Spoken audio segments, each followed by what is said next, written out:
فاطمہ کو دیکھ کر قرۃ العین نہایت گرم جوشی اور پھر بھرپور مسکراہٹ کے ساتھ اس کی طرف مخاطب ہوئی۔ فاطمہ اس کی مسکراہٹ اس کے سیاہ نقاب کی وجہ سے دیکھ نہیں پائی، مگر اس کی آنکھوں میں چمک اور والہانہ انداز سے ملنے والے جواب پر فاطمہ بھی مسکرا دی۔ میں ٹھیک ہوں، تم سناؤ کیسی ہو؟ میں بھی الحمدللہ ٹھیک ہوں، آؤ بیٹھو۔ قرۃ العین نے تھوڑا سا سائڈ پر سرکتے ہوئے فاطمہ کو جگہ دی اور فائل سائڈ پر رکھ کر اس کی طرف متوجہ ہوئی۔ فاطمہ کندھے سے اپنا بیگ اتارتے ہوئے اس کے ساتھ بیٹھ گئی۔ اس دن کے بعد سے آج فاطمہ کی قرۃ العین سے ملاقات ہوئی تھی۔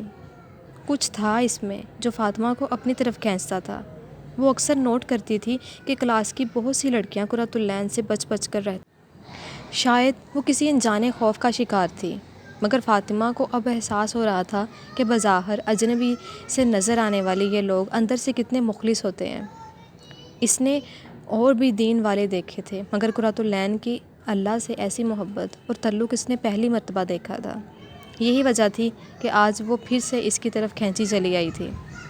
قرۃ، تمہیں پتہ ہے اس دن میں تم سے مل کر واپس آئی اپنے گھر تو مغرب کا وقت جانے والا تھا۔ اس دن میں نے سب سے پہلے نماز ادا کی کہ میں مزید اپنے رب کے ساتھ بے وفائی نہیں کر سکتی۔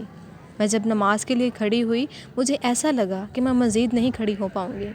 میرے قدم بہت بوجھل ہو گئے تھے، دماغ معاف تھا، دل ایسے تھا جیسے باہر نکل آئے گا، آنکھیں بہتی جا رہی تھیں۔ مجھے یاد نہیں کہ میں نے کیا پڑھا نماز میں، بس اتنا یاد ہے کہ پہلی رکعت کا پہلا سجدہ۔ بہت سسکیاں لے کر روئی تھی۔ اس نماز کے بعد مجھے اپنے اندر ایک عجیب سا سکون محسوس ہوا تھا جو پہلے کبھی نہیں ہوا۔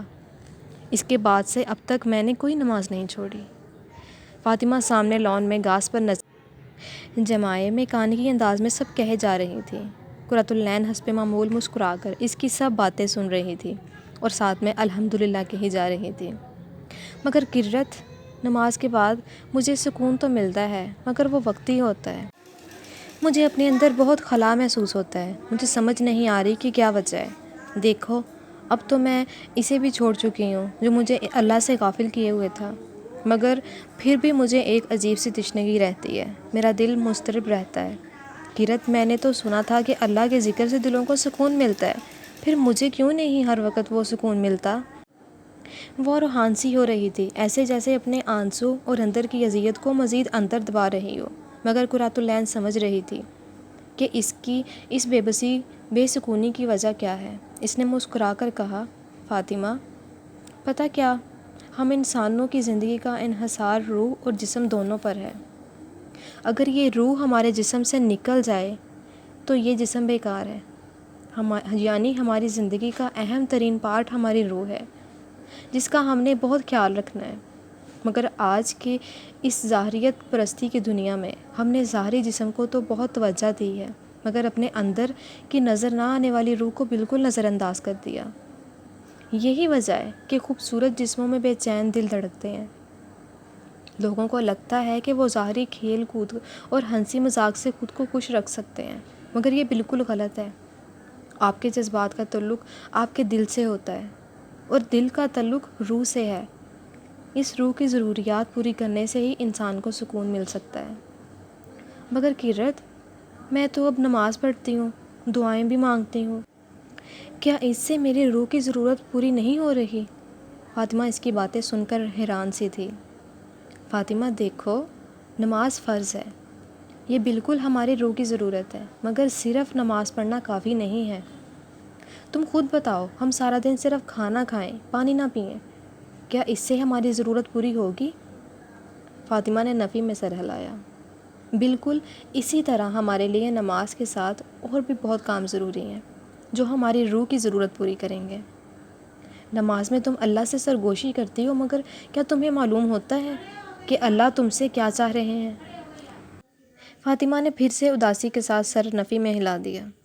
یہی وجہ ہے، کوئی بھی تعلق تب تک فائدہ مند نہیں جب تک یک طرفہ ہو۔ تمہیں اللہ کے ساتھ تعلق قائم کرنا ہے تو سب سے پہلے خود پر کام کرنا ہوگا۔ فاطمہ کے لیے یہ سب باتیں بہت گہری مگر نئی تھیں۔ اسے ایسے لگ رہا تھا جیسے اس کے ذہن سے پردے چھٹتے جا رہے ہوں۔ اسے واقعی اب اپنا مسئلہ سمجھ آنے لگا تھا۔ اسے جاننا تھا کہ اللہ اس سے کیا چاہتے ہیں، مگر کیسے؟ اس کی سوالیہ نظریں اب آسمان کی طرف اٹھ گئی تھیں۔ وہ اندھیری کھائی میں گرتی ہی جا رہی تھی۔ اس کا جسم بری طرح سے کانپ رہا تھا۔ وہ حلق پھاڑ کر چیخنا چاہ رہی تھی مگر آواز ساتھ نہ دے رہی تھی۔ اس نے ہوا میں بہت ہاتھ پاؤں مارے مگر کوئی سہارا ہاتھ نہ آیا۔ وہ کتنی دیر سے ایسے تیزی سے سر کے بل نیچے کی طرف آ رہی تھی۔ وہ اندھیرے میں آنکھیں پھاڑ کر دیکھنا چاہ رہی تھی مگر کچھ بھی نظر نہ آیا۔ شدید خوف کے مارے وہ کیفیت تھی کہ وہ آنسو بھی جیسے حلق میں گولے کی صورت میں جمع کر کے اس کا سانس لینا دشوار کر رہے تھے۔ بہت زور لگانے پر آخر ایک لفظ اس کے منہ سے نکلا اور ساتھ ہی اس کا جسم کسی پر نور اور روشن سی جگہ پر نرم و ملائم سبز گھاس پر آ کر گر گیا۔ وہ اچانک اٹھ کر بیٹھ گئی۔ وہ بری طرح سے ہانپ رہی تھی۔ سردی کے موسم میں پورا جسم پسینے سے شرابور تھا۔ اس نے اپنے ماتھے پر ہاتھ پھیرا اور انگلیوں پر لگا پسینہ دیکھنے لگی۔ اتنے میں اس کے کمرے کا دروازہ دھڑام سے کھلا۔ فاطمہ تم ٹھیک ہو بیٹا؟ مسز ریان گھبرائی ہوئی آگے بڑھ کر اس کو ساتھ لگائے ہوئے پوچھنے لگیں۔ جی ماما، بس وہ شاید خواب دیکھا تھا تو ڈر گئی۔ فاطمہ اپنی یادداشت پر زور دینے کی کوشش کر رہی تھی کہ اس نے کیا دیکھا تھا۔ اس کا سانس ابھی تک بحال نہیں ہوا تھا۔ میں تو کچن میں پانی لینے کے لیے آئی تھی کہ یوں تمہاری آواز سن کر گھبرا کر یہاں آ گئی۔ ماما میری کوئی آواز بھی آئی تھی کیا؟ فاطمہ بھویں سکیڑے حیران و پریشان اپنی ماما کی طرف دیکھ رہی تھی۔ ہاں بیٹا، مجھے واضح سنائی تو نہیں دیا کہ تم نے کیا کہا تھا مگر تم بہت چیخ کر بولی تھی۔ تم ٹھیک ہو نا؟ مسز ریان پریشانی سے اس کے چہرے کو غور سے دیکھتے ہوئے بولیں۔ فاطمہ نے اسبات میں سر ہلایا اور اپنی انگلیوں پر لگے پسینے کو صاف کرنے لگی۔ اس کا دل پہلے ہی تیزی سے دھڑک رہا تھا اور اب اس کی ماما نے اسے مزید الجھا دیا تھا۔ یہ کیا ہو رہا تھا اس کے ساتھ؟ ہائے فاطمہ، کدھر ہو یار؟ موبائل کی بیپ ہوئی۔ یہ سفیان کا میسج تھا جو سکرین پر چمک رہا تھا۔ اس نے موبائل اٹھا کر دیکھا۔ دل زور زور سے دھڑکنا شروع ہو گیا۔ موبائل سائڈ پر رکھ کر وہ پھر سے کتاب کی طرف دیکھنے لگی۔ رات کے 8 بجے کا ٹائم تھا۔ اس کے ریشمی بال کمر پر بکھرے ہوئے تھے۔ وہ بیڈ پر کتابیں پھیلائے پڑھنے کی ناکام کوشش کر رہی تھی۔ ساتھ میں پڑا کافی کا مگ ٹھنڈا ہو چکا تھا مگر وہ فوکس نہیں کر پا رہی تھی۔ اس نے کتاب بند کی اور اپنا سر بیڈ کے گراؤنڈ کے ساتھ لگا کر آنکھیں بند کر لیں۔ دوبارہ سے بیپ ہوئی۔ اس کے آنسو بہنا شروع ہو گئے۔ آخری بار بات کر لو۔ اسے آرام سے کہہ دو کہ آج کے بعد وہ تمہیں کوئی میسیج نہ کرے، وہ پریشان ہو رہا ہوگا۔ کسی نے اندر سرگوشی کی۔ اس نے آنکھیں کھولی، ہاتھ موبائل کی طرف بڑھایا۔ فاطمہ، تم نے خود سے وعدہ کیا تھا کہ تم اس سے اب کبھی بات نہیں کرو گی۔ ایک اور آواز اندر سے آئی۔ اس کا بڑھتا ہوا ہاتھ پھر سے رک گیا۔ دوبارہ بیپ ہوئی۔ فاطمہ، وہ تمہاری بہت کیئر کرتا ہے۔ تم نے اگر اسے ایسے چھوڑ دیا تو وہ خود کو کچھ کر لے گا۔ کیا تم سے یہ برداشت ہو جائے گا؟ کیا تم خوش رہ لو گی اس کے بغیر؟ کیا تم سکون سے رہ لو گی اگر کوئی تمہاری وجہ سے اذیت میں ہو؟ کسی نے دوبارہ اس کے اندر سرگوشی کی۔ اس کے حلق میں کچھ اٹک سا گیا تھا۔ آنکھیں مزید گرم ہو گئیں۔ اس سرگوشی کے بعد اس نے آگے بڑھ کر موبائل اٹھا لیا۔ فاطمہ، یہ ٹھیک نہیں ہے، ایسا مت کرو، یہ تعلق جائز نہیں ہے۔ فاطمہ اب رپلائی کرنے کے لیے ٹائپ کر رہی تھی۔ فاطمہ، رک جاؤ، اپنا وعدہ مت بھولو، وہ کچھ نہیں ہے تمہارا۔ تم اس تعلق کا انجام بھی جانتی ہو، محض اضطراب ہے، مت کرو ایسا۔ اندر سے آنے والی آواز پہلے کی نسبت دھیمی ہو گئی تھی۔ رپلائی سینڈ ہو چکا تھا۔ پاس ہی موجود وہ کبھی شکل کی مخلوق کہکا لگا کر ہنسی تھی۔ پھر سے نفس جیت چکا تھا۔ وہ اپنا وعدہ توڑ چکی تھی۔ اندر کچھ تھا جو یکدم اداس ہو گیا تھا۔ وہ پھر سے شیطان کو خوش اور رحمان کو ناراض کر بیٹھی تھی۔ اس کا دل بہت تیزی سے دھڑک رہا تھا۔ بات ختم ہو چکی تھی۔ ہمیشہ کی طرح نفس کی شہوت اور ہوس غالب آ گئی تھی۔ کیا یہ محبت تھی؟ فاطمہ نے موبائل رکھ کر خود سے پوچھا۔ کیا واقعی اسے محبت کہتے ہیں، جو انسان کو وقتی لذت دے کر پھر سے بے چین کر دیتی ہے، جس کا انجام اندیکھا ہے؟ وہ ہمیشہ اس رشتے کا انجام سوچ کر خوفزدہ ہو جاتی تھی۔ کیا وصال ممکن تھا؟ یا اس کے ارد گرد پھیلے ہزاروں افیئرز کی طرح اس رشتے میں بھی بس جدائی یا دھوکہ تھا؟ ایک عجیب سی گھٹن نے اسے گھیر لیا تھا۔ کہیں دور سے عشاء کی اذان کی آواز آنے لگی۔ اس نے ٹائم دیکھا تو 9 بج چکے تھے، یعنی وہ پورا 1 گھنٹہ سفیان سے چیٹ کرتی رہی۔ اسے احساس ہی نہیں ہوا تھا۔ ہوتا بھی کیسے؟ نفس کی خواہشات پوری کرتے کرتے انسان کو لمحات تو کیا گھنٹوں کے ضیاع کی خبر بھی نہیں ہوتی۔ احساس ضیاع تو دور کی بات ہے۔ اس نے اذان کو اگنور کر کے دوبارہ موبائل اٹھایا اور واٹس ایپ آن کیا۔ کسی کا کوئی میسیج نہیں تھا۔ اسٹیٹس کا نوٹیفیکیشن دیکھ کر وہ اپنے کانٹیکٹس کے اسٹیٹس دیکھنے لگی۔ یکایک قرۃ العین کا اسٹیٹس سامنے آیا، جو ابھی 17 منٹ پہلے ہی اپلوڈ کیا گیا تھا۔ قال اللہ تعالیٰ، اور ہم نے ان میں سے اکثر لوگوں کو عہد کا پابند نہیں پایا، اور ہم نے ان میں سے اکثر لوگوں کو نافرمان ہی پایا۔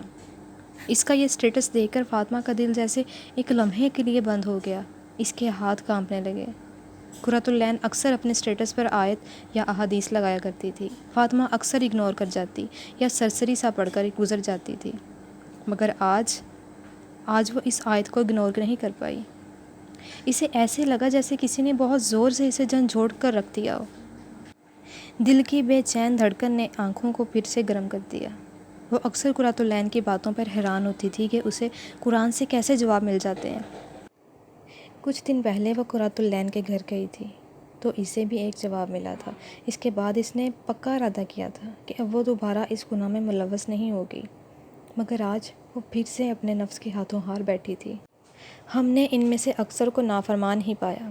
یہ اللہ کے الفاظ تھے، 7 آسمانوں کے پار سے آئے اس رب کے کلمات۔